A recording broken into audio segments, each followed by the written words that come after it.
Baik, halo selamat malam. Apa kabar Mams dan Dad semua? Assalamualaikum warahmatullahi wabarakatuh. Salam sejahtera bagi kita semua.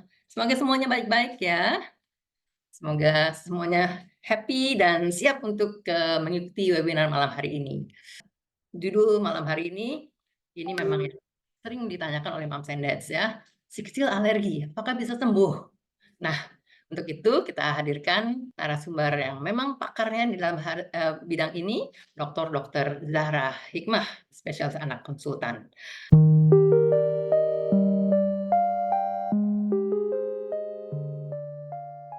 Baik, sekarang kita lanjut. Dr. Zahra sudah ada ya? Selamat malam, Dok. Selamat malam. Assalamualaikum, Dok. Waalaikumsalam warahmatullahi wabarakatuh. Oke, Assalamualaikum semua. ya, ini banyak sekali Mams and Dad yang udah join, Dok. Assalamualaikum warahmatullahi wabarakatuh. Baik, hari ini kita akan berbincang tentang bagaimana seorang anak itu yang dengan alergi apakah bisa sembuh atau enggak ya. Ada mitos dan fakta yang akan saya beberkan hari ini. Tunggu, oke. Jadi kita mau ngomongin hari ini tentang apakah si kecil yang alergi bisa sembuh atau tidak, ya? Baik, ini ada beberapa poin yang akan saya bicarakan hari ini. Yang pertama yaitu definisi daripada alergi, ya. Alergi adalah suatu reaksi berlebihan yang dicetuskan melalui reaksi imunologi. Mana pada anak normal, paparan tersebut tidak menimbulkan gejala atau dapat ditoleransi oleh anak yang normal, ya. Apa anak yang nggak normal? Anak yang sudah mempunyai bakat atopi. Nah, ada beberapa epidemiologi tentang alergi ya, terutama alergi makanan. Pada anak usia kurang dari 3 tahun di Jakarta itu ternyata 10,5%. Jadi cukup tinggi. Kemudian ada juga yang menyetuskan bahwa penyebab dermatitis atopi adalah terutama telur, susu sapi, ayam, kuning telur, dan kacang. Tadi ya sudah disebutkan. Nah, alergi ada yang disebut dengan alergi susu sapi. Alergi makanan juga termasuk daripada alergi susu sapi termasuk alergi makanan. Nah, itu dapat diakibatkan oleh reaksi imunologis yang tidak diperantai oleh IgE atau antibodi imunoglobulin E ataupun proses gabungan antara keduanya ya. Ini adalah epidemiologinya. Jadi kalau kita lihat di sini di Meksiko itu yang penyebab alergi terbanyak ikan, susu sapi, seafood dan kedelai. Kemudian kita cari yang di daerah Asia ya, di Singapura susu sapi dan putih telur. Kemudian di Jepang susu sapi, telur, gandum dan kacang. Sementara di Indonesia yang terbanyak adalah susu sapi dan telur. Nah, bagaimana dengan kesembuhan daripada alergi? Ini adalah salah satu contoh daripada alergi makanan, yaitu alergi susu sapi. Kalau kita lihat di sini, ternyata alergi susu sapi pada saat anak berusia sekitar 3 tahun ke atas, 82% sudah membaik. Jadi jangan takut, ibu-ibu yang ternyata anaknya alergi sapi, 82% itu sudah terjadi toleransi atau menjadi kebal terhadap susu sapi sehingga dia bisa minum lagi susu sapi. Nah, apa saja sih alergen yang bisa mencetuskan alergi? Jadi yang namanya alergen itu adalah pencetus alergi. Contohnya untuk makanan, susu sapi, kacang, telur, soya, ikan, dan lain-lain. Nah, salah satu di IG saya, hari ini kan saya mengupload tentang pemeriksaan tes alergi, ada yang nanya, dok, ikan tawar kan nggak apa-apa dok sebenarnya. Ikan tawar tetap bisa mencetuskan kejadian alergi. Bahkan beberapa pasien saya juga alergi terhadap beras. Ya, jadi lumayan repot ya kalau orang Indonesia alergi dengan beras. Kemudian inhalan, tungau debu rumah, dander, sebur lari, dan tidak lupa kecoa. Dan juga obat-obatan. Nah, alergi dan risiko alergi yang kita bicarakan ini adalah faktor-faktor baik dari individunya ataupun faktor lingkungan dan dari makanan yang asupan yang kita dapatkan. Faktor genetik misalnya dari orang tua itu ada pengaruhnya terhadap kejadian alergi pada anaknya. Faktor lingkungan, anak yang dilahirkan secara seksual lebih banyak, lebih besar kemungkinan menderita alergi sejak dini dibandingkan anak yang lahir normal. Anak-anak yang ada pemeliharaan binatang ternyata itu menjadi faktor risikonya lebih rendah untuk kejadian alergi. Kemudian diet, junk food, makanan jadi, itu juga mencetuskan seorang anak mempunyai risiko lebih besar untuk menjadi alergi. Sementara makanan di rumah, makanan buatan rumah, ataupun makanan tinggi serat ternyata akan menurunkan risiko alergi. Jadi diingat-ingat ya, untuk ayah dan bunda, ada beberapa faktor yang bisa kita kendalikan saat kita memang mempunyai bakat alergi yang tentunya akan diturunkan pada anak kita. Nah, ini ada beberapa pertanyaan, Dok. Kalau saya punya alergi, sementara mamnya ya tanya ke saya punya alergi, kakaknya alergi, ayahnya tidak alergi, berapa besar kemungkinannya? Ini adalah beberapa teori yang saya dapatkan tentang resiko alergi. Jadi kalau ayah dan ibunya tidak menderita alergi, masih ada kemungkinan 5-15%. Kalau kakak kandungnya menderita alergi, 25-30%. Kalau kedua ibu dan ayah menderita alergi, kemungkinannya adalah 20-40%. Sementara kalau ibu dan ayah sama-sama menderita alergi, kalau tadi ibu atau ayah ya, kalau ibu dan ayah menderita alergi, maka risikonya meningkat sampai 60%. Nah, risiko ini akan meningkat kalau keduanya misalnya sama-sama alerginya sama. Alergi telur, sama-sama alergi telur, sama-sama pilek alergi, maka risikonya meningkat sampai 80%. Nggak usah ya. Nah, apa sih dampaknya alergi? Nah, ini yang saya bicarakan sebenarnya bukan cuma alergi sapi ya. Jadi dia berdampak pada tumbuh kembang si kecil. Ya, meningkatkan risiko terjadinya alergi yang berkepanjangan atau alergi MAC. Berubah bentuk, tadinya dermatitis atopi, eksim, kemudian menjadi asma. Meningkatkan risiko penyakit degeneratif. Kualitas hidup menjadi terganggu. Meningkatkan biaya hidup baik secara langsung atau tidak langsung. Misalnya untuk berobat ke dokter, untuk beli obatnya, untuk beli susu alergi ya. Dan ternyata 1 dari 3 orang anak dengan alergi makanan itu cenderung sulit bersosialisasi. Sekarang kita tahu ya yang lagi happening ini ya, stunting. Ya. Ternyata alergi dan stunting itu sangat berkaitan ya. Terutama adalah alergi makanan.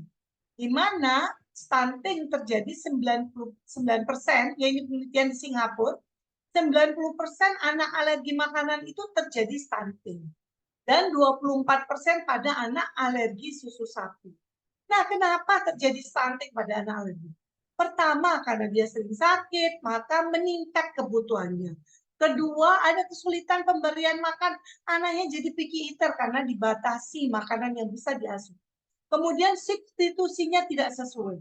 Misalnya seorang anak alergi susu sapi, kemudian karena orang tuanya tidak bisa memberikan susu yang sesuai, maka dia berikan air gula atau air putih. Itu substitusi yang tidak sesuai. Kemudian restriksi berbagai jenis makanan. Maka apa yang terjadi? Banyak vitamin, kebutuhan yang lainnya yang tidak masuk ke anak. Sehingga terjadi stunting.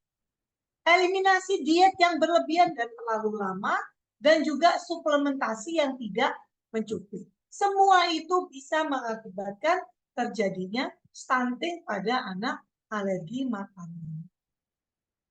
Nah, ini adalah manifestasi daripada alergi makanan di saluran cerna, diare, kolik, ya. Bisa nggak, Dok? Sampai konstipasi bisa, tapi itu jarang. Di kulit ada urtikaria, dermatitis atopi, di saluran napas ada asma, rinitis, kemudian yang paling berbahaya adalah alergi yang disebut dengan anafilaksis. Manifestasi alergi anafilaksis bisa menyebabkan kematian. Jadi alergi sebenarnya sangat berbahaya kalau tidak ditata laksana dengan baik.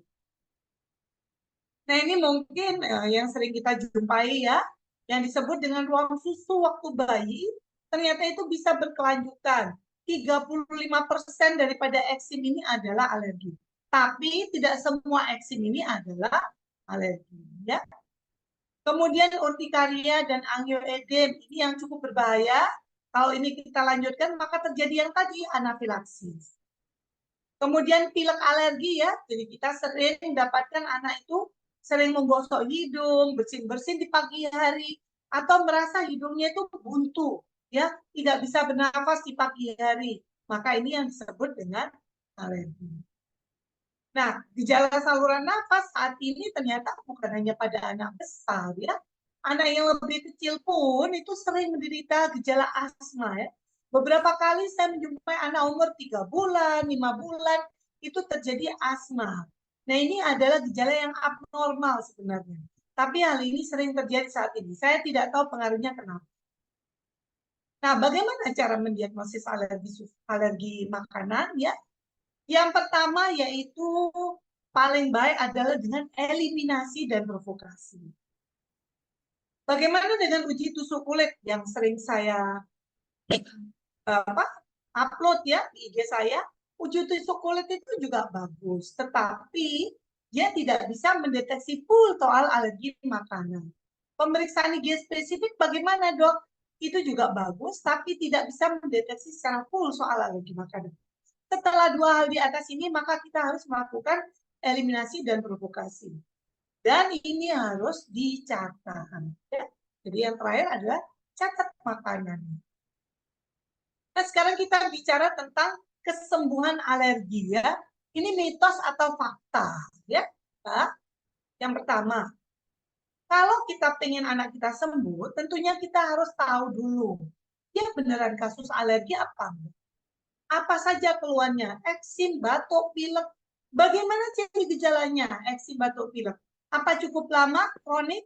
Apa sering berulang dengan faktor resiko yang sama? Apakah ada riwayat keluarga alergi? Kalau ketiga-tiganya positif, maka itu namanya kemungkinan alergi. Tapi kalau ada salah satu negatif, ini bukan alergi. Kemudian kita harus mengidentifikasi dong, bagaimana kemampuannya deteksi alergi. Jadi kalau kita mau anak kita sembuh, tentunya kita harus deteksi dini ya. Ini alergi atau tidak. Kemudian jenis alerginya apa? Anak ini alergi terhadap apa? Nah, ini harus seorang dokter ya. Kemudian bagaimana mengontrol jenis penyebab? Anak ini harus diapakan? Bisa berkonsultasi ke dokter anak terdekat.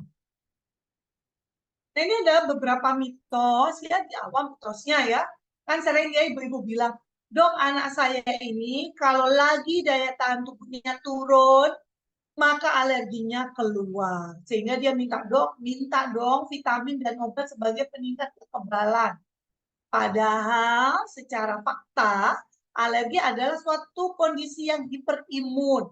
Dalam artian sistem kekebalannya terlalu sensitif atau berlebihan. Dan inilah yang menimbulkan gejala alergi. Jadi bukan malah lemah, malah lebih ya. Kemudian dari awal mitosnya, alergi pada anak penyebabnya pasti makanan. Tadi sudah saya bilang ya, kalau mau anaknya sembuh, maka kita harus memperkirakan alerginya apa. Banyak penyebab alergi yang lain, ibu-ibu dan bapak ya, ayah bunda. Salah satunya yaitu makanan ya. Bisa juga bulu binatang, obat, tungau debu rumah, dan beberapa binatang seperti kecoa. Ya. Nah, ada satu kisah pasien saya, dia sudah didietkan makanan 2 tahun. Nggak makan apa-apa, sudah ke dokter mana-mana, dia sesak terus. Kemudian datang ke saya berikan obat, dia tidak membaik. Kemudian saya tes alergi, memang ada alergi tumor, tapi tidak terlalu besar, alergi bulunya besar. Saya ulang kembali anamnesis saya, ternyata kakeknya memelihara 10 burung di dalam rumahnya. Ya, setelah burungnya hilang, anaknya sehat, nggak pakai suntik tunggu debu rumah, karena rumahnya jauh di Jember, dia menjadi sehat sampai saat ini. Ya. Kemudian semua alergi dapat sembuh atau grow out bila dipapar terus dengan alergen ya. Jadi kalau kita dengarkan ya dari kakek, nenek, ya, Mbah Huti ya, kalau anaknya digencar terus sama alergen, maka pasti dia sembuh. Memang ada alergi yang bisa menghilang atau grow out, tapi tidak semuanya. Tetapi apa yang terjadi kalau kita papar terus tanpa ulas AC ya, anaknya alergi terus, kasih telur terus, maka terjadi yang namanya anak sakit terus. Kalau anaknya sakit terus, apa yang terjadi? Maka akan terjadi gangguan kualitas hidup dan gangguan kembang. Itu pasti tidak diinginkan oleh ayah dan ibu. Nah, alergi tidak dapat disembuhkan sebenarnya. Tapi beberapa individu itu terjadi perbaikan karena terjadi toleransi atau kebal terhadap alergen. Ini tergantung jenis alergen dan genetiknya juga. Nah, ini mitos lagi ya. Anak dengan dermatitis atopi pasti akan sembuh setelah dewasa. Memang benar, dermatitis atopi usia 3-4 tahun itu 80% membaik, tetapi 20% menetap. Ingat, dermatitis atopi tidak semuanya alergi. Yang lebih kita perhatikan adalah sawar kulitnya harus diperbaiki. Sehingga sampai dewasa pun orang tua tidak boleh melepaskan anaknya dari pelembab. Ya, karena memang dia klaimnya adalah di sawar kulit. Dari awam lagi ya, anak dengan pilek dan asma alergi akan mengalami kesembuhan setelah dewasa. Sekitar 80% pilek alergi itu menetap 10 tahun kemudian. Jadi kalau dia menderitanya umur 4 tahun, 10 tahun kemudian masih menetap. Dan 40% itu sampai dewasa dia tetap alergi, ya. Terutama kalau dia alergi tumor debu rumah. Tetapi beberapa asma anak membaik setelah masa dewasa muda, walaupun itu tidak. Kemudian mitos lagi, kalau menderita alergi makanan waktu bayi harus dihindari seumur hidup. Keliru ya. Reaksi alergi itu harus kita pastikan dulu. Jadi ayah dan bunda yang punya si kecil yang alergi terhadap misalnya telur waktu usia 6 bulan, jangan dihindari terus. Umur 1 tahun harus dicoba lagi. Umur 1,5 tahun dicoba lagi. Umur 2 tahun harus coba lagi. Kenapa? Karena ternyata dia dapat membaik rata-rata pada usia 3-6 tahun. Kecuali alergi kacang, terinat, seafood. Nah, ini bisa bertahan sampai seumur hidup. Nah, ini juga, dok, kan anak saya minum obat selama 12 bulan ini, dok. Oh, nggak sembuh-sembuh. Alergi nggak bisa, alergi kan bisa sembuh ya, dok, dengan obat alergi. Itu juga salah, ya. Tidak ada terapi yang dapat menyembuhkan alergi, karena ini bawaan genetik. Tetapi kalau misalnya dia alergi tumor debu rumah, saat ini ya di Indonesia yang ada tumor debu rumah, maka bisa kita lakukan desensitisasi secara terprogram. Sehingga anak menjadi tidak lagi alergi terhadap tumor debu rumah. Bagaimana dengan telur, susu? Nah, ini ada sekarang yang namanya step ladder, food step ladder. Nanti kapan-kapan saya ajari food step ladder. Ini juga adalah salah satu cara agar seorang anak bisa kebal terhadap makanan, ya.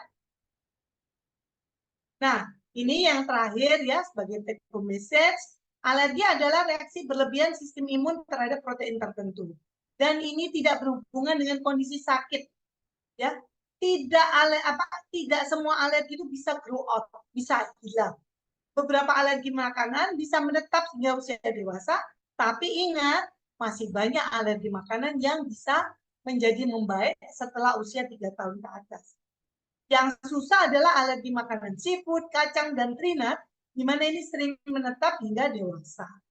Memberikan imunoterapi, ya kalau anak alergi dengan alergi terhadap tumor debu rumah, imunoterapi itu dapat memodulasi sistem imun, anak pilek alergi, asma, sehingga gejala alergi tidak timbul lagi. Baik, ini adalah senyum-senyum bahagia dari pasien saya. Terima kasih sudah mendengarkan saya hari ini. Saya stop share. Oke, terima kasih banyak, Dokter Zara.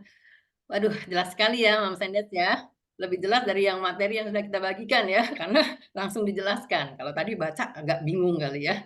Baik, kita lanjut ya, Dok, ke pertanyaan-pertanyaan. Ini pertanyaannya pasti banyak nih, karena 100 60-an yang hadir. Tapi saya akan mulai dari 3 pertanyaan ini dulu ya, yang masuk dari grup. Oke, pertanyaan pertama. Dari Ibu Reisa, Jakarta Selatan, usia anaknya 2,5 bulan. Dok, anak saya pupnya berdarah sudah 1,5 bulan. Dikatakan alergi. Saya sudah puasa susu sapi, telur, seafood, dan kacang-kacangan. Tapi tetap berdarah. Saat ini sedang pengobatan dengan antibiotik, interlak, dan zinc. Tapi per hari ini darahnya tiba-tiba banyak lagi. Baiknya bagaimana dok? Sudah cek lab juga untuk fesisnya, hasilnya positif ada enterosit dan leukosit. Gitu dok. Silakan dok. Ya, terima kasih. Bu Reisanya ada di sini ya. Mudah-mudahan ya.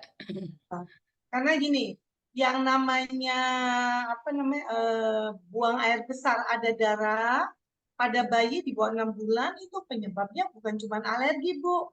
Banyak sekali penyebabnya. Keradangan yang ada keradangan di saluran cerna apapun, salah satunya bisa alergi, bisa menyebabkan gejala buang air besar ada darahnya.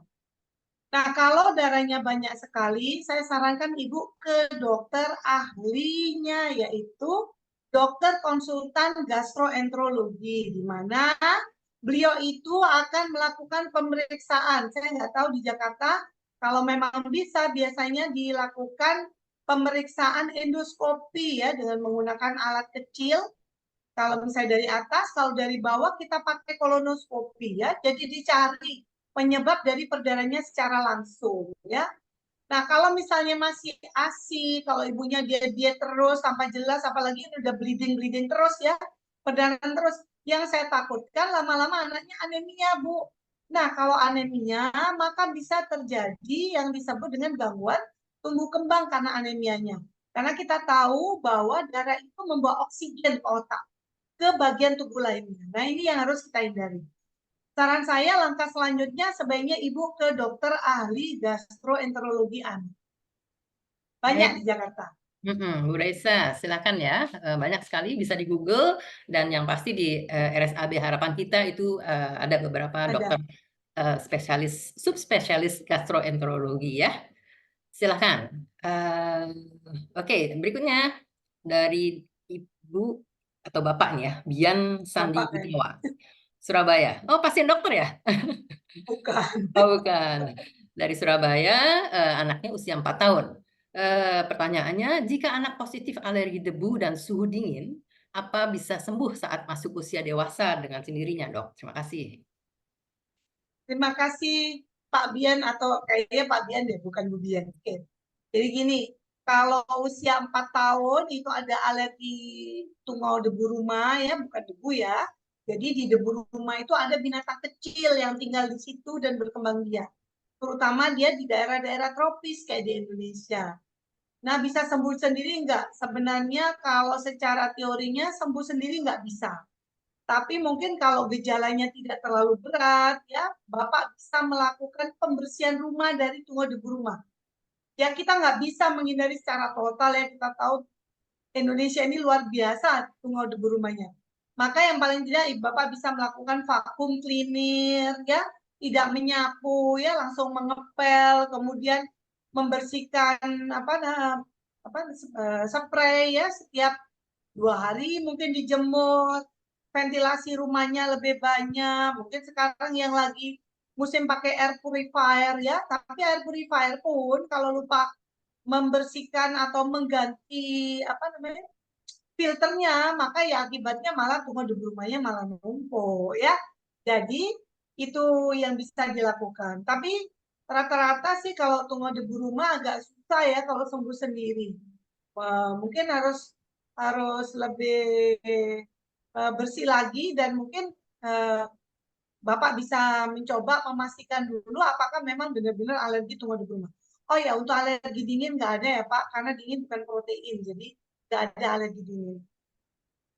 Jadi dingin itu membuat lebih sensitif ya, dok? Atau gimana? Betul. Dingin mencetuskan manifestasi alergi, tapi dingin bukan penyebab alergi. Bukan alergennya ya. Jadi tapi Ya, kondisi dingin membuat badan lebih apa ya? Lebih sensitif ya. ya lebih sensitif. Betul. Oke. Baik, jelas ya, Bapak Sandy ya. Saya akan langsung, ke bawah Dok, untuk memastikan ini yang nanya hadir nih. Jadi, Ibu Rahma, umurnya 4 tahun, anaknya dari Purwokerto. Pertanyaannya, apakah bisa sebagai penyebab anak yang sedang sakit TB dengan sering kambuh alerginya? Ya, apa itu maksudnya? Apakah anak sedang sakit TB lebih sering alergi gitu ya? Sudah diet susu tapi masih sering kambuh asmanya. Oh begitu. Lalu bagaimana caranya agar, alerginya berkurang tanpa sering minum obat, Dok? Seperti salbutamol dan cetirizine. Ya ini masalah yang sering saya jumpai ya. Jadi sudah bertahun-tahun anaknya didietkan, nggak boleh makan ini, nggak boleh makan itu. Mungkin anaknya di sekolah sampai nyuri-nyuri makan ya karena nggak boleh ini, nggak boleh itu. Ini nggak boleh, iya dokter aku nggak boleh makan ini. Nah, sebenarnya kalau alergi di atas 3 tahun itu kan saya sudah bilang tadi ya, banyak yang sudah membaik, 80% alergi makanan itu membaik. Kecuali terinat, kacang, dan juga Itu. seafood ya. Nah, untuk alergi makanan kayak susu, telur itu sebenarnya sudah membaik. Yang lebih sering adalah timbul yang disebut dengan allergic march ya. Allergic march misalnya waktu usia kurang dari 1 tahun dia alergi makanan. Tapi di atas tahun itu alerginya adalah alergi terhadap tungau debu rumah. Nah, ini kalau yang dengan asma, rinitis alergi, saya sarankan tes alergi. Karena memang ini penting sekali untuk perbaikan anaknya. Dimana kalau misalnya dia alergi tungau debu rumah, ada cara untuk membuat anak menjadi membaik atau kebal terhadap tungau debu rumah, dan dia bisa makan yang lainnya. Setelah dia membaik, bisa mulai kita provokasi. Karena kalau enggak ya terus asmanya. Nah ini jadi dua hal, Bu Asyanti. Hmm. Satu anaknya diet, ya. Yang kedua dia sakit terus. Jadi jelas anaknya akan kurus terus ini kalau seperti ini. Dan minum Mhm. obat terus. Masih ya. Mhm. Dan itu, bahwa dia sedang, sedang sakit TB itu juga membuat dia lebih mudah Oh iya, alergi? Mhm. TB, TB tidak. TB Tidak? tidak Oke. membuat alergi, enggak. Mungkin Mhm. bisa bersamaan tapi enggak ada hubungannya TB dengan alergi. Jadi 2 hal yang berbeda ya. Tapi yang si Ibu harus, Ya, pastikan adalah jangan terlalu lama dietnya ya. Eee, karena ya betul. diet susu harus. TB-nya nggak sembuh kalau dietnya lama nanti. Iya betul, oke. Jelas ya Ibu Rahman dari Purwokerto, silakan. Ini ada pertanyaan lagi bersambungan dengan, asma. Asma bisa sembuh nggak Dok, atau berkurang dengan imunoterapi? Bu Rahma ya. Ya. Jadi Bu Rahma, kalau asmanya itu jadi pertama-tama saya jelaskan dulu soal asma ya. Jadi Mhm. asma itu adalah salah satu manifestasi alergi yang perjalanannya atau mekanismenya melalui antibodi imunoglobulin E. Mhm. Jadi dia termasuk yang alergi manifestasi cepat. Nah, ini bisa dideteksi Bu, apakah untuk memastikan apakah dia karena makanan, apa karena tungau debu rumah. Nah, kalau asma karena makanan, mungkin bisa dieliminasi dulu, kemudian setelah 3 minggu dicoba satu-satu untuk memastikan makanan apa. Tapi kalau dengan eliminasi makanan tidak membaik, maka Ibu harus segera melakukan tes alergi. Tujuannya mungkin kalau di Purwokerto tidak ada dokter kayak saya ya, ahli alergi yang akan menusuk-nusuk dan melakukan skin prick test, nggak ada.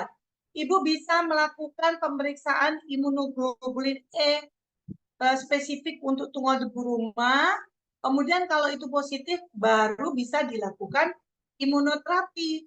Kalau itu nggak positif, nggak bisa imunoterapi, karena imunoterapi saat ini yang tersedia adalah untuk mengebalkan terhadap tungau debu rumah, bukan makanan. Tapi memang kadang-kadang dengan imunoterapi makanan ikut ikut apa? Ikut menjadi kebal. Mmm, oke. Jadi sarannya step pertama adalah untuk tes darah untuk, Ya, di Purwokerto ya, iya, IgE-nya dulu, kalau itu positif baru bisa berlanjut ke imunoterapi. imunoterapi. Heeh. Tapi kalau bisa, konsul dulu ke dokter, subspesialis alergi juga ya, Dok, ya? Di Purwokerto ada nggak ya, Dok, ya? Kayaknya saya belum pernah dengar ya. Mungkin yang paling dekat Jawa, Jogja ya? Mhm. ya Jogja ada Dokter Suma sama Dokter Yaya di Jogja. Dokter ya, oke. Itu ya, Dok, apa, Ibu Rahma dari Purwokerto. Kita lanjut, Dok, ke bawah, dari Tangerang, Ibu Dwi OL, anaknya usia Ini 8 bulan. panjang ini Bu, Panjang. Dia panjang banget. dermatitis atopi ya, belum belum belum dibahas nih dermatitis atopi. Anak Saya saya ringkas aja nih Bu, kayaknya Bu. ya, anak saya sudah 3 kali mengalami, dermatitis atopi, dengan ruam di bagian pipi. Diagnosa awal, alergi turunan sapi, saat diminta hindari dairy products, ruam sembuh dengan krim racikan. Setelah dihentikan dietnya, alhamdulillah tidak timbul lagi, kali kedua timbul. Nah, kali ketiga pun sama. Terusannya mana ini? Oh, ini, Mbak. Bulan Di lalu bawah, panjang ya. Telur dadar, selang 3 hari. pertanyaan terakhir aja Bu. Ya, ya, pertanyaannya adalah apakah itu reaksi alergi, Dok? Lalu dengan riwayat sebagai berikut, apa kiranya anak saya perlu tes alergi seperti yang di lab ya? Begitu, Dok? Apakah Oke, perlu? Mhm. jadi sekarang lagi booming Bu.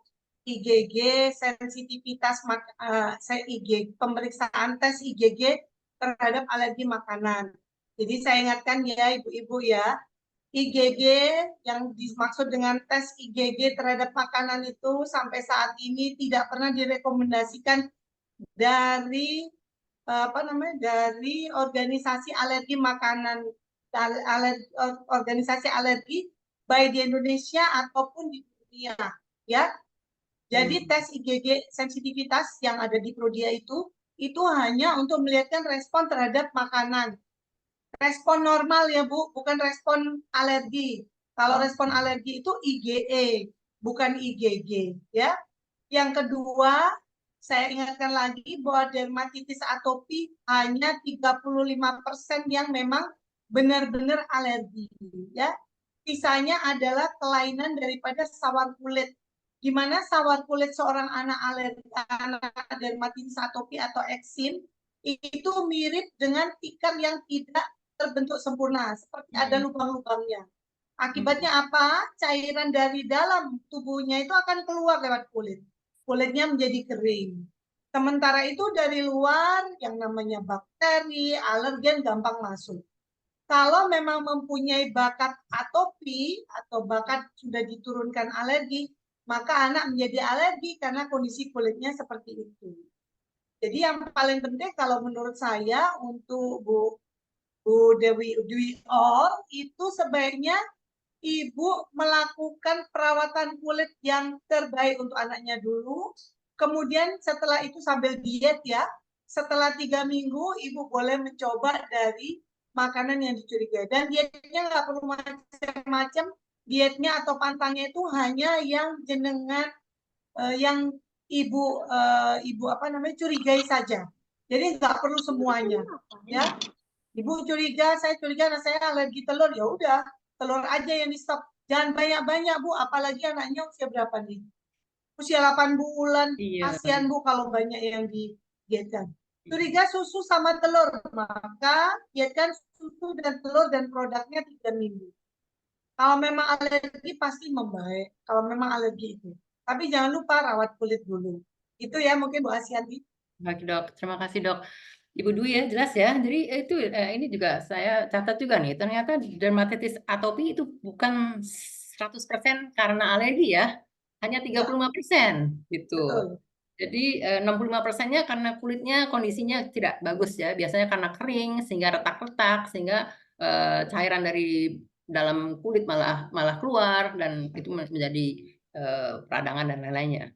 Jadi gitu ya, Ya, Bu, jadi jangan terlalu ini dengan, alergi. Kalau mau menangani alerginya pun juga satu-satu ya, telurnya dan susunya dulu, itu kemungkinan besar, bisa memicu, dermatitis atopi, tapi yang lainnya enggak. Jadi jangan jangan terlalu banyak, karena anaknya masih perlu banyak, protein nih, si anak 8 bulan. Tuh. Baik, oke kita lanjut. Ini dokter bisa baca ya dari Bapak atau Ibu Riza dari Palangkaraya, anaknya udah usia 5 tahun, tapi pasca kemoterapi ya. Eh, Anak ini pertanyaannya bagaimana penanganan atau perlakuan khusus untuk alergi pada anak post kemoterapi remisi total all. Eh, sudah kurang lebih 4 bulan ini batuk pilek dok. Nah batuk pileknya apakah alergi apa bukan ya? Ya, itu pertanyaan yang baik itu, Bu. Ya, Jadi gitu. yang saya ingatkan lagi pada ibu-ibu ya, tidak semua batuk pilek itu adalah batuk pilek alergi. Ya, apalagi kalau misalnya setiap hari sepanjang waktu dia batuk, pilek warnanya kuning, hijau, putih kental, ya itu namanya bukan alergi. Kemungkinan adalah suatu infeksi. Kita ini tinggal di negara yang kaya raya. Selain kita kaya dengan balamnya yang luar biasa, kita juga kaya dengan kumannya yang luar biasa. Jadi sebelum menginjak ke alergi, sebaiknya ibu pastikan dulu bahwa memang bukan infeksi. Infeksi apa? Bisa infeksi TB, bisa infeksi daripada sinus ya. Itu diperbaiki dulu. Kalau memang tidak ada semua, baru kita menginjak ke arah alergi. Nah, kalau pertanyaan berikutnya kan cetirizine boleh nggak dok diminum tiap hari? Sebenarnya dari beberapa literatur cetirizine itu sampai 6 bulan pun diminum tiap hari nggak apa-apa. Tapi Ibu saya ingatkan ya, kalau kita punya kapal, kapal kita bocor, kemudian keluar air, dan airnya cuma dipel, kira-kira kapalnya gimana? Ya rusak lah. Seperti itulah apa yang terjadi pada anakmu. Kalau hanya diminumin obat, tapi tidak dicari penyebabnya. Mungkin itu Bu Asianti dari saya. Baik ya, oke.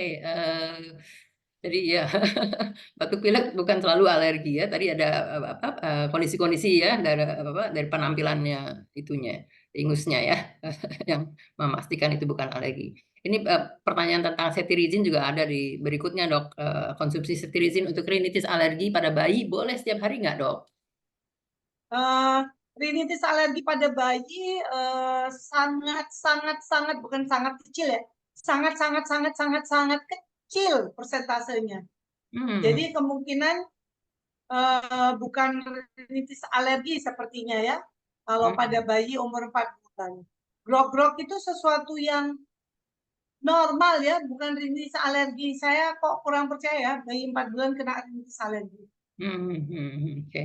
Jadi kemungkinan ini Ibu Ana dari Malang, dokter lihat 4 bulan ya dok? Aku nggak lihat loh. Oh, beda ya Bu. Bu Lena itu, Bu Ana Malang lain ya. Bu Ana Tapi bayi, yang penting bayi, bayi. Rintis bayi. alergi rata-rata usianya di atas 3 tahun. Oke. Jadi kalau bayi bukan ya, itu jadi Bukan, bukan. terapinya jangan jangan sembarangan juga ya ngasih bayi obat ya, cetirizine apapun apapun ya. Ngeri banget. Please deh. Jadi konsultasi ke dokter, dilihat ini sebetulnya penyebabnya apa gitu ya. Kemungkinan besar bukan rinitis alergi kalau untuk bayi ya dok ya. Baik, berikutnya Ibu Lena dari Gresik, anaknya usia 4 tahun. Anak saya sejak bulan Oktober batuk pilek. Banyak sekali batuk pilek ini. Apalagi kalau malam dan pagi batuknya ngikil. Apakah ini ada hubungannya dengan alergi laktosa, dok?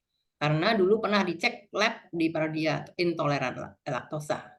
Sudah puasa makanan yang mengandung laktosa. 4 tahun dipuasain, kecian deh. Silakan, dok.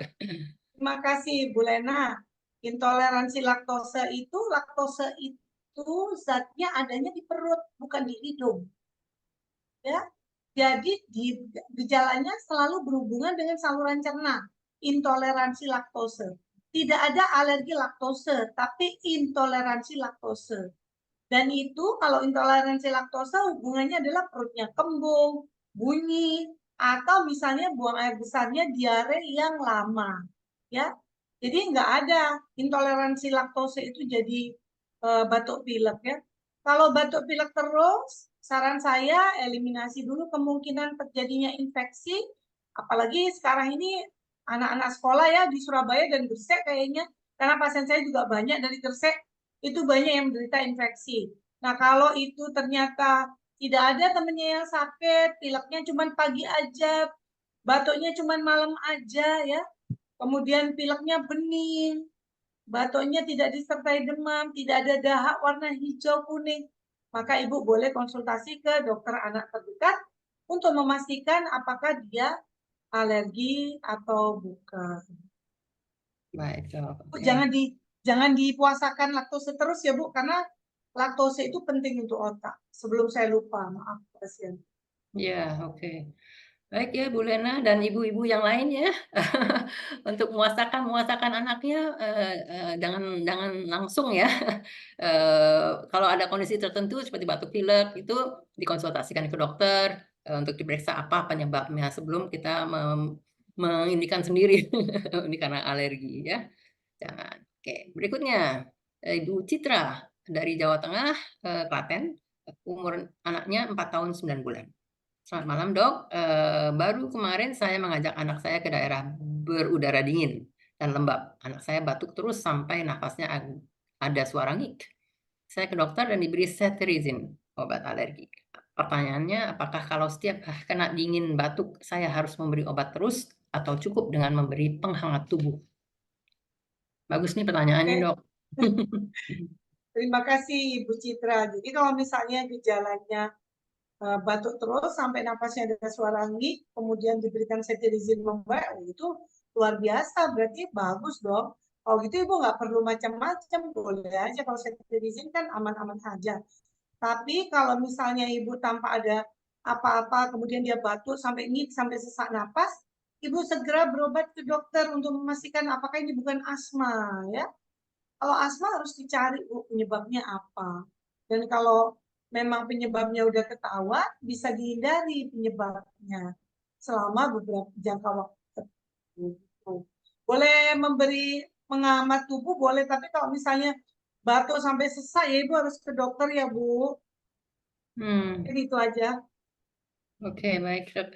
Jadi ini, yang ininya yang apa namanya, red flag-nya suara ngik itu ya, Dok, ya? Ya itu ngik itu saya takutnya asma. Iya, jadi kalau batuk-batuk terus, itu nggak apa-apa pakai cetirizine boleh, tapi kalau batuk ternyata ada suara ngik itu, kalau bisa Hati-hati. diperiksakan ya. Oke, jadi jangan terus-menerus langsung cetirizine terus. Kalau, ini mungkin juga, pertanyaannya dia ingin mengurangi pemberian cetirizine, apakah dengan menghangatkan tubuh itu juga bisa? Bisa Dicoba dicoba aja ya? sih. Bisa dicoba Nggak ya? apa. Kalau Barangkali dingin mencetuskan kejadian asmanya, tapi bukan mhm, alerginya. oke, Kalau baik, dikasih hangat ternyata membaik, ya bagus lah. Itu bagus, ya. sangat-sangat apa ya, aman. Ya, oke. Baik, berikutnya, oke, Ibu Yanti dari Surabaya, anaknya usia 4 tahun 2 bulan. Pertanyaannya, anak saya setiap bangun pagi timbul batuk, Dok. Tapi setelah bangun tidur, saya selalu ngasih minum air hangat. Apakah itu dikatakan alergi, Dok? Terus mau tanya lagi, dokter anak saya kalau makanan coklat jajanan dan es krim selalu timbul, radang batuk. Rada. Ya, apakah itu dikatakan alergi juga, Dok? Jadi apakah yang kalau batuk pagi hari, apakah itu alergi dan juga apakah kalau habis makan coklat dan es krim batuk itu alergi juga? Kalau batuk pagi hari, batuk hanya pagi hari, siang hilang, ya. Hati-hati itu memang bisa gejala alergi batuk pada pagi hari atau malam hari. Tapi kalau yang radang itu bukan alergi, radang itu infeksi, bukan alergi. Saya nggak tahu itu yang ngomong radang ibunya atau dokter ya. Kalau ibunya ya bisa aja itu alergi, tapi kan gampang banget. Itu tinggal dihilangkan aja coklat jajan dan es krimnya. Kemudian dalam kondisi sehat, dicoba tiap hari makan coklat. Keluar Hmm. nggak? Batuk lagi. Kalau batuk lagi ya berarti alergi coklat. Gampang banget kok sebenarnya untuk tes alergi makanan. Nggak perlu ngeluarin uang 7 juta untuk tes alergi makanan. Iya ya, eliminasi aja dulu, nanti terus dicobakan lagi gitu ya, Dok, ya? Nah, Oke, jadi cukup, mudah ya, Bu Yanti, dicobakan. Berikutnya Ibu Tirsa dari Magelang, anaknya usia 2 bulan, masih kecil nih. Dok, apa hidup terlalu bersih, higienis akan memanjakan imun anak terhadap alergi, yang membuat alergi anak susah membaik? Nah ya, Bu Tirsa, tadi udah saya beritahu ya mengenai faktor risiko alergi ya. Jadi salah satu faktor risiko alergi adalah environment atau lingkungan, di mana lingkungan yang kotor malah melindungi anak dari alergi. Ya, misalnya punya memelihara binatang yang lebih banyak, atau satu rumah banyak orangnya, artinya kan lebih jorok sih ya, lebih ada kemungkinan untuk joroknya dibandingkan dengan misalnya cuma bertiga gitu. Nah ini ternyata namanya teori higien sanitasi ya. Jadi ternyata dari beberapa teori, orang-orang yang hidupnya itu sangat bersih itu lebih mudah timbul manifestasi alergi. Tetapi orang yang hidupnya itu di kalangan yang misalnya kalangan yang di kandang atau apa itu ternyata alerginya tidak terlalu besar ya. Ini juga sesuai dengan pola melahirkan ya Bu. Misalnya anak yang lahirnya seksio itu lebih sering timbul manifestasi alergi sejak dini dibandingkan anak yang lahir normal. Jadi itu adalah teori higien sanitasi. Jadi benar ya Bu Tirsa ya. Eh, jadi jadi bukan Kalau berarti terlalu dia harus bersih. kotor-kotor ya dok ya. Ya tapi kalau terlalu kotor juga diare. Iya, jadi ya biasa-biasa aja dok, apa Bu ya. Tapi teori itu benar. Oke. Berikutnya Ibu Sarah dari Serang, anaknya juga 4 tahun 4 bulan. Pertanyaannya, dok, anak saya suka menggaruk bagian belakang dengkul sampai kulitnya menghitam. Apakah termasuk eksim dok? Dan apakah bisa sembuh dok? Selama ini anak saya pakai lotion ceramide. Nomor 2, dok, dermatitis atopi itu maksudnya seperti apa? Terima kasih. Nah, dermatitis atopi itu ya eksim itu, ya. Eksim itu bahasa awam. Atopic dermatitis adalah bahasa kedokterannya, ya.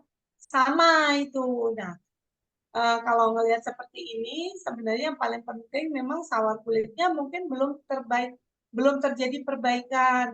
Diperbaiki dulu Bu sawar kulitnya.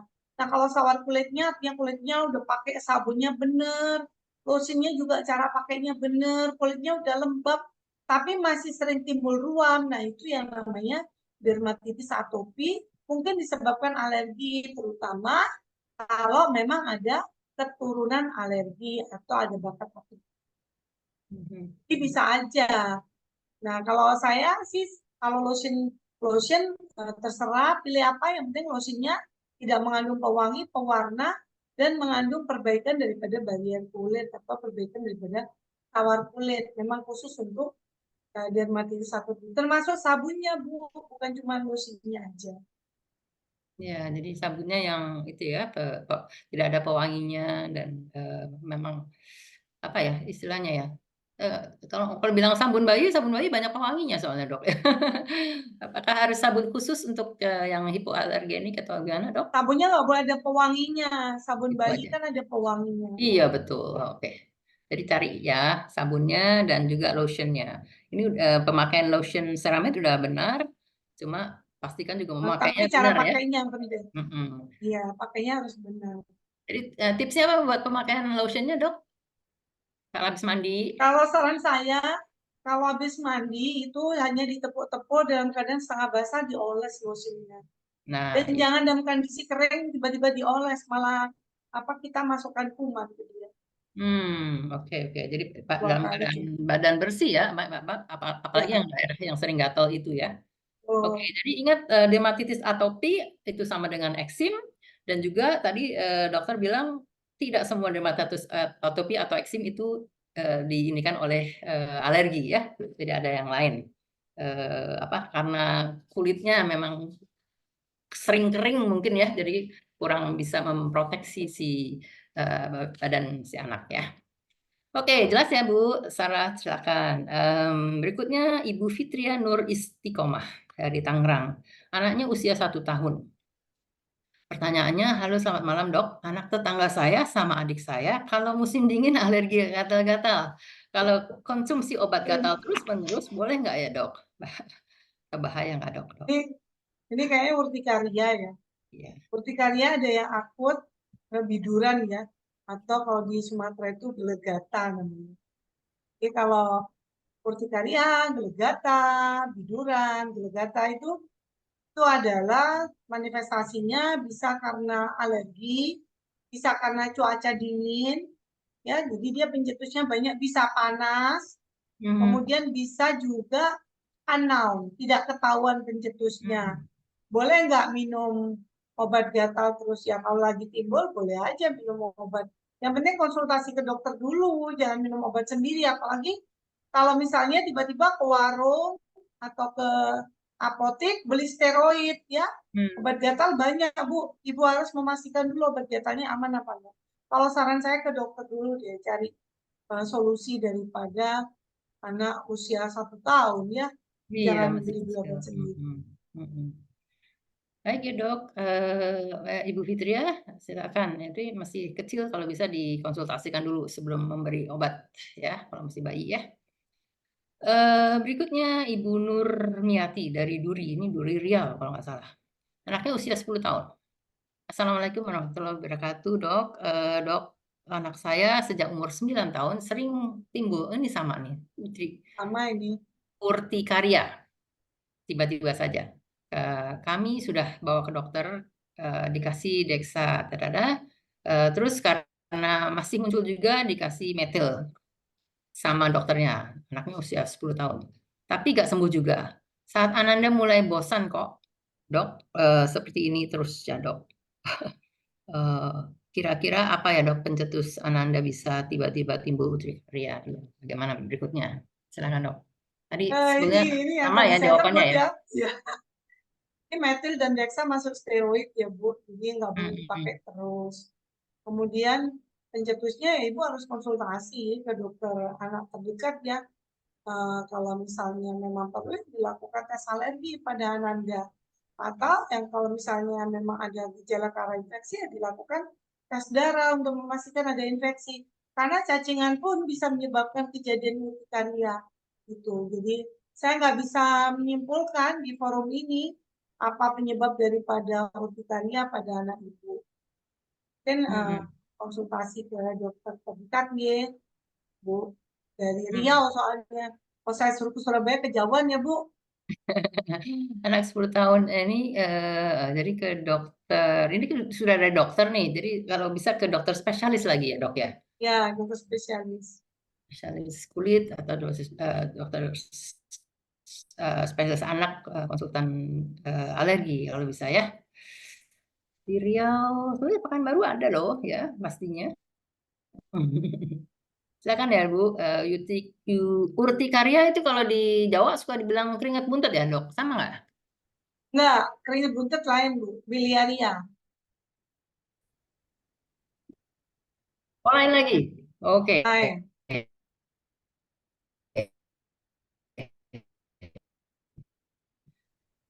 Jadi ini, tapi pencetusnya, penyebabnya banyak ya, Dok ya. Jadi itu yang harus dicari ya. Baik, berikutnya Ibu Indah dari Surabaya, anaknya usia 5 tahun 7 bulan.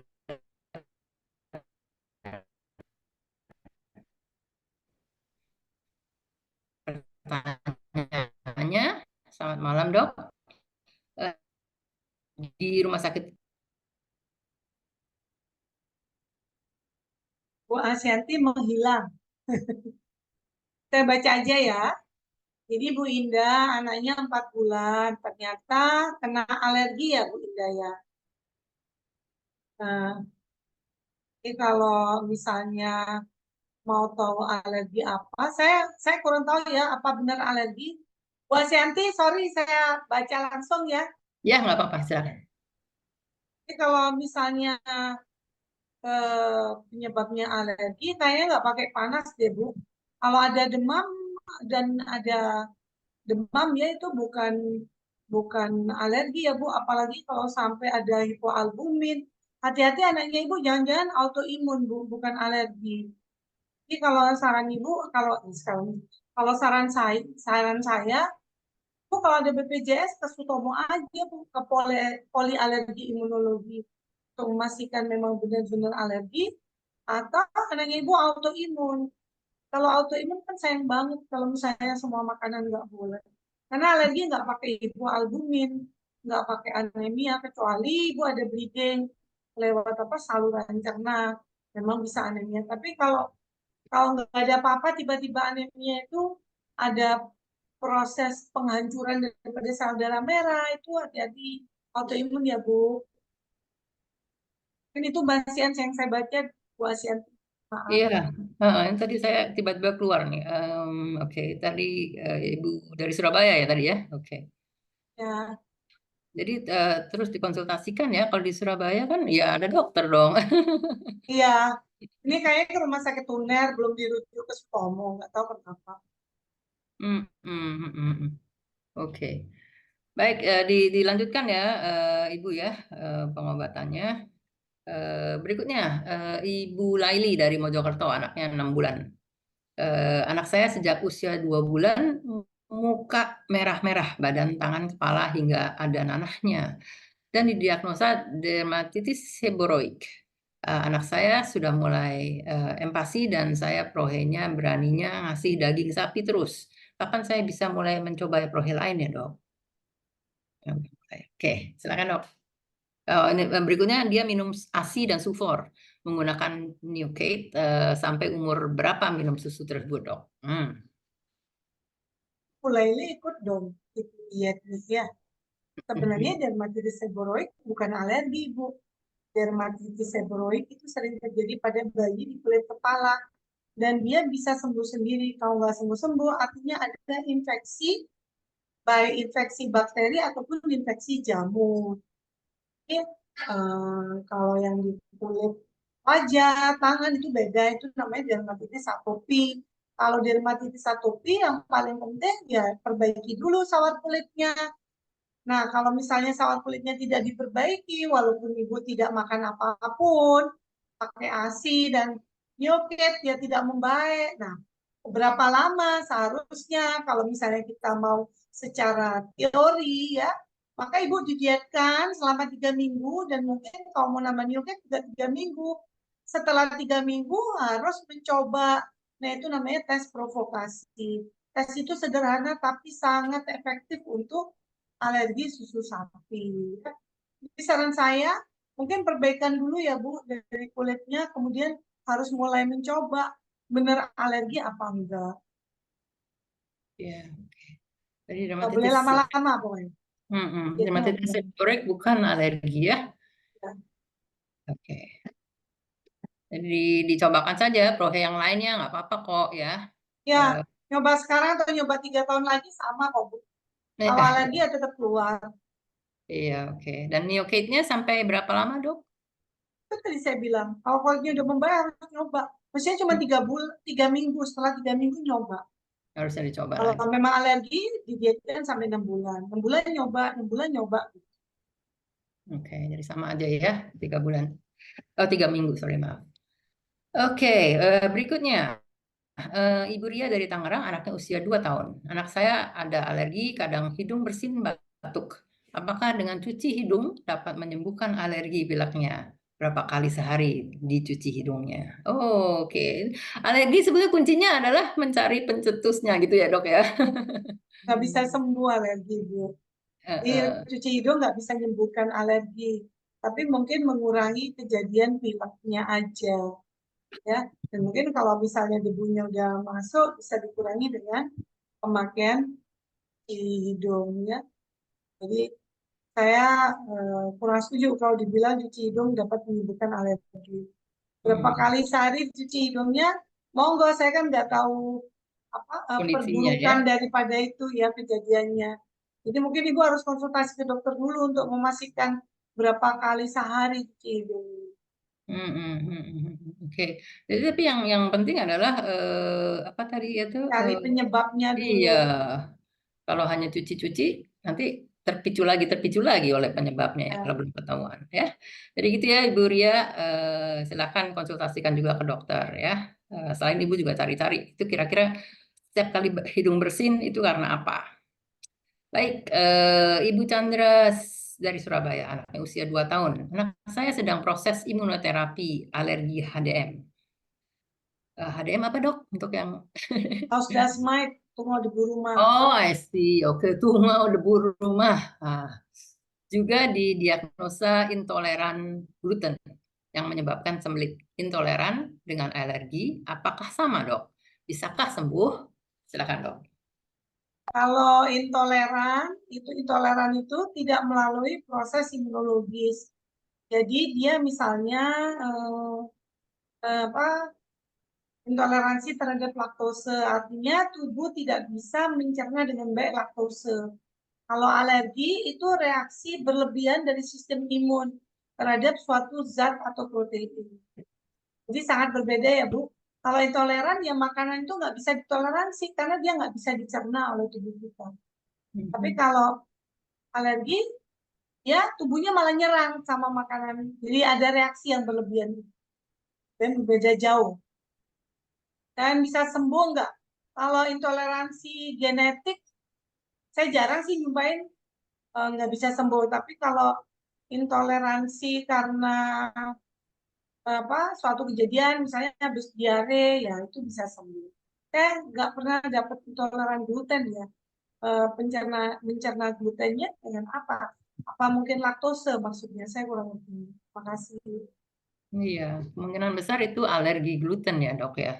Kalau ya mungkin alergi Hmm. terhadap ini, alergi terhadap apa terigu mungkin. Iya, Banyak loh wheat alergi itu. iya, roti-roti, biskuit-biskuit ya. Tapi beliau sedang imunoterapi alergi itu tadi, apa, tungau debu rumah. Mau debu rumah. Hmm, Berarti tesnya ada alergi tumor debu rumah. iya, terus nggak tahu kenapa kok ada gluten dan itu ya. Oke, jadi bisakah sembuh? Enggak ya. Yang pasti harus diketahui benar-benar apa pencetusnya, lalu itu dihindarin gitu aja ya. Kecuali kalau susu dan telur itu bisa dicobakan ya. Asgasmed juga membaik kalau yang dilakukan imunoterapi biasanya itu 80 sampai 90% membaik. Oke, jadi untuk house dust-nya bisa diteruskan. Oke, baik. Ibu Ika dari Malang, usia 7 bulan anaknya. Dok, anak saya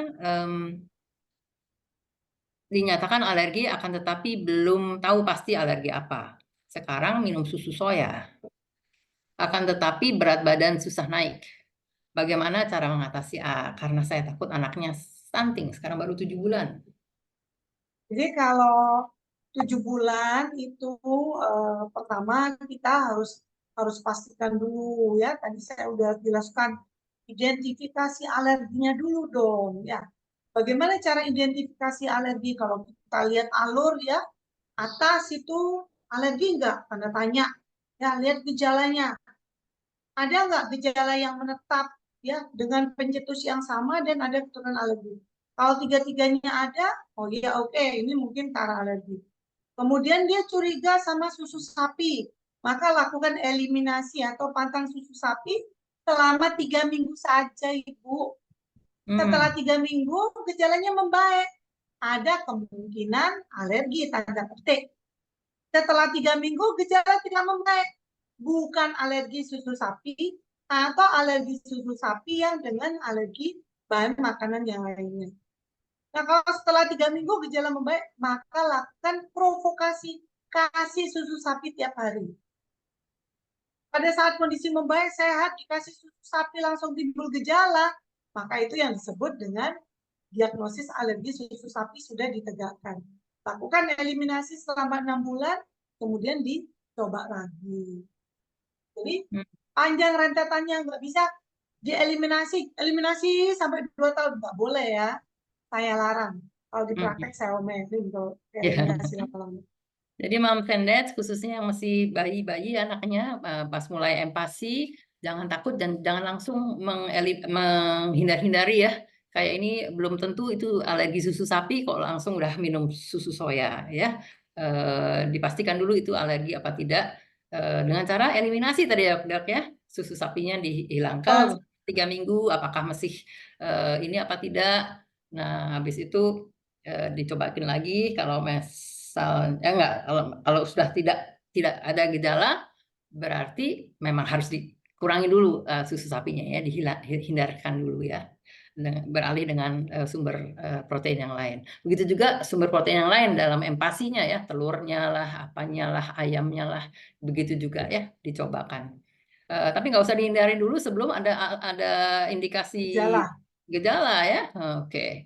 Gitu ya Mam Sendes, apalagi yang masih empasi nih bayi-bayinya. Jangan takut ya kalau ada gejala baru coba diingat-ingat itu apa kemarin makan apa ya. Jadi itu catatan itu sangat penting. Apalagi untuk yang baru empati ya. Saya udah ngasih apa aja hari ini, besok apa-apa, kemarinnya apa gitu. Baik, berikutnya Ibu Bunga dari Surabaya. Anaknya usia 18 bulan. Pertanyaannya, anak saya didiagnosa alergi oleh dokternya saat mengalami urtikaria di seluruh tubuhnya. Sudah disuntik obat anti alergen juga masih muncul dan menyebar. Akhirnya diputuskan untuk tes IgE atau PI dan hasilnya normal. Apakah anak saya juga termasuk alergi meski tesnya normal? Bagaimana cara tes untuk anak alergi obat, Dok? Itu pertanyaan kedua. Ya, jadi kalau urtikaria, seperti saya bilang tadi, urtikaria nggak semuanya alergi ya. Urtikaria bisa tercetusnya karena infeksi, investasi cacing ya. Kemudian ada urtikaria karena cuaca, urtikaria autoimun. Nah, mana yang mencetuskan itu yang harus dicari. Ada urtikaria pada anak-anak yang sering kan urtikaria akut. Ada pula urtikaria kronis, kalau lebih dari 6 minggu namanya urtikaria kronis. Nah, kalau urtikaria akut, kemungkinannya antara idiopatik, nggak jelas penyebabnya, tiba-tiba dia hilang, atau urtikaria karena udara dingin, atau urtikaria karena makanan, karena alergi ya. Nah, apakah kalau tes IgE itu negatif? Biasanya pasien-pasien sukanya panel ya, tes panel. Negatif berarti anak saya bukan alergi dong. Nah, seperti saya bilang tadi, bahwa alergi makanan itu ada yang lewat imunoglobulin E, ada yang nggak lewat. Nah, yang nggak lewat ini nggak bisa kedetek sama tubuh kita. Jadi sama tesnya itu.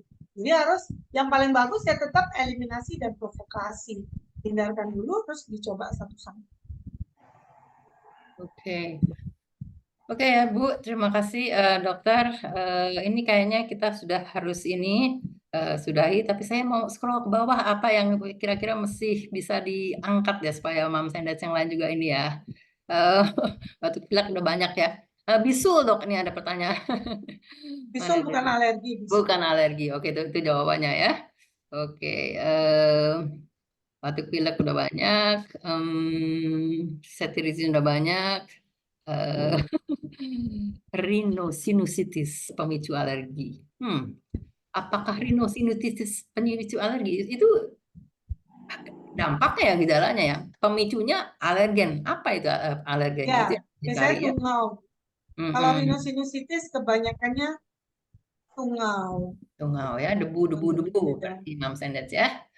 Debu itu harus disingkirkan. Anak-anak yang sering bersin-bersin di pagi-pagi hari atau rinitis di pagi hari itu yang perhatikan mainan-mainannya di kamarnya, kordennya, Oh, spraynya. Ya. boneka, korden, terus Tanpa itu tidak tumpukan akan bisa buku. sembuh.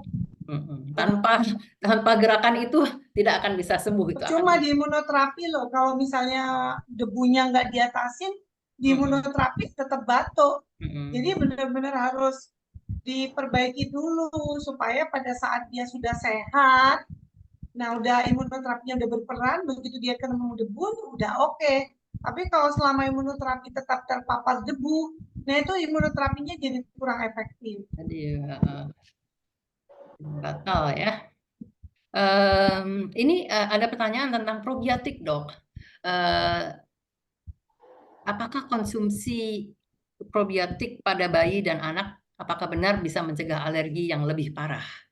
Lalu dari usia berapa harusnya dikonsumsi probiotik? Itu aja mungkin Jadi kebanyakan. kalau misalnya ini probiotik itu sebenarnya adalah salah satu ikhtiar kita untuk memperbaiki ekosistem atau mikro ekosistem di saluran cerna kita, di mana di sana itu dibutuhkan mikroba yang baik, kuman yang baik untuk melawan kuman jahat satu.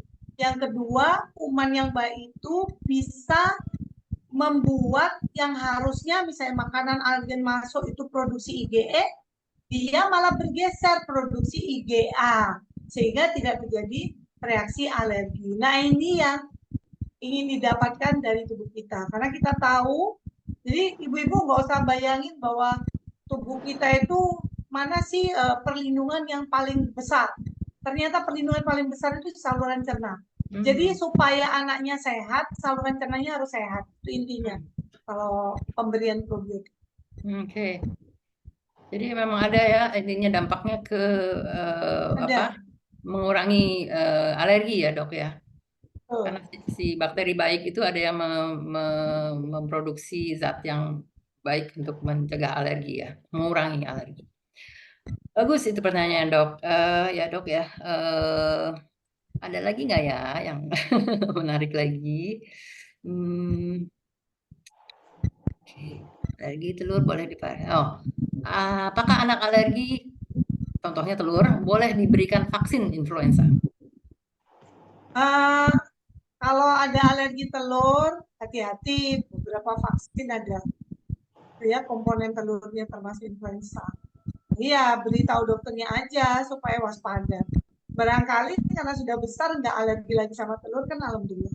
Kalau misalnya ada alerginya dokternya udah siap sedia timbul gejala alergi. Oke, jadi kalau ada anak punya alergi, itu kita harus bilang ya ke dokternya saat mau vaksin ya. Ya, oh Oke. iya, kecuali alerginya anafilaksis ya. Kalau anafilaksis nggak boleh. Kalau bentuknya gejalanya hebat, alerginya nggak boleh divaksin. Vaksin. Dengan vaksin telur kalau dia alergi telur. Oke. Nggak, vaksin secara umum. Kalau ini kan tadi pertanyaannya, kalau dia alergi telur, bolehkah vaksin influenza? Influenza itu ada telurnya. Oke. Jadi boleh. Jadi kalau dia gejalanya hebat, nggak boleh. Oh, I see. Ya, ya. Kalau gejalanya ringan, ya bilang aja sama dokternya. Anak saya kalau disuntik telur itu ada biduran sedikit gitu. Tapi kalau anak saya kalau makan telur dia biru, ya jangan suntik influenza. Jadi yang alergi telur itu sebaiknya bilang ya sama dokternya ya, Ya atau harus dibilang kasih tahu kepada dokter. petugas inilah ya. Betul. Ada alergi lain atau dengan vaksin lain, dok, yang harus diperhatikan? Semua vaksin bisa menyebabkan gejala alergi, tapi nggak banyak. Yang Hmm, alergi makanan itu ya kayak di MR itu ada telurnya, di influenza itu aja kok nggak banyak. oke, jadi hanya itu ya Ya vaksin hanya influenza sedikit. aja. Oke, baik dok, kayaknya itu menjadi ini terakhir kita. Eh, kita segera tutup, tapi untuk supaya Moms and Dads ingat-ingat tentang alergi dan bagaimana cara menyembuhkannya walaupun tidak bisa sembuh, itu apa saja tipsnya dok? Silakan dok. Oke, untuk mom dan dad ya, kalau yang namanya alergi terhadap makanan ya, alergi terhadap telur, alergi terhadap susu sapi ya, jangan tergesa langsung melakukan eliminasi dalam jangka waktu lama atau banyak makanan yang dieliminasi ya. Kenapa? Satu, ya itu akan mengganggu tumbuh kembang. Kedua, akan menyebabkan gangguan daripada kualitas hidup. Bahkan bisa menyebabkan gangguan jiwa kalau terlalu lama didietkan ya. Anak jadi minder, jadi asosial.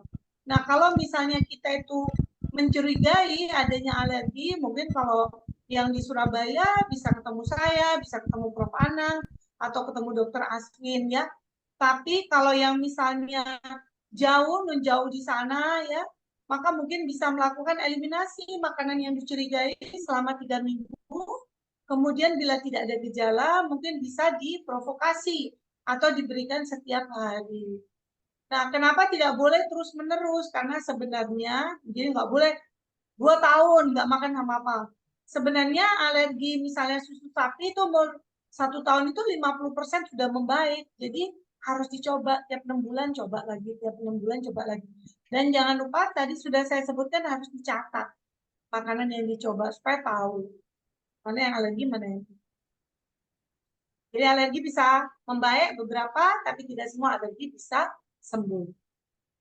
Baik dok, terima kasih banyak Moms and Dads. Kayaknya banyak sekali ya yang udah kita dapatkan dari Dokter Zara pada malam hari ini. Untuk Mom Sanders yang tidak bertanya pun juga pastinya mendapatkan banyak pencerahan di malam hari ini. Oke, terima kasih banyak sekali lagi kepada Dokter Zara atas sharingnya, jawaban-jawaban pertanyaannya, dan juga terima kasih banyak kepada Mom Tendets yang sudah berpartisipasi ini demi kesehatan anaknya ya. Kita mengikuti webinar-webinar atas nama dokter anakku. Saya mengucapkan mohon maaf jika ada kekurangan-kekurangan dan kita harapkan kita bisa bertemu lagi di acara dokter anakku berikutnya. Assalamualaikum warahmatullahi wabarakatuh. Salam sejahtera bagi semua. Bye bye.